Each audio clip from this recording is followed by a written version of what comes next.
Avec les putschs au Niger, au Gabon cet été, votre politique néocoloniale et impérialiste en Afrique a connu l'un des plus grands revers.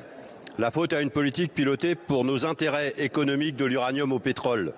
De même, ce même fait colonial qui est dénoncé dans nos outre-mer, qui vivent la persistance de cette mentalité dans des territoires exploités uniquement pour leurs ressources naturelles sans égard pour la souffrance des populations, au risque d'une explosion sociale que vous ne saurez pas voir venir. Au Sahel, vous avez demandé aux militaires de faire de l'humanitaire.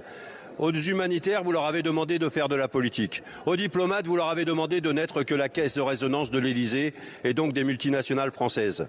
Et quand vous prétendez défendre la démocratie, les peuples vous répondent en dénonçant et en rejetant les tricheurs. Il n'y a pas de sentiment anti-français. Les peuples africains sont anti-politique française. Ils veulent accéder à leur deuxième indépendance, celle de la souveraineté économique et financière. Nous devrions les écouter. Nous devrions fermer les bases militaires en Afrique et en finir avec le franc CFA. Et que dire du franc Pacifique?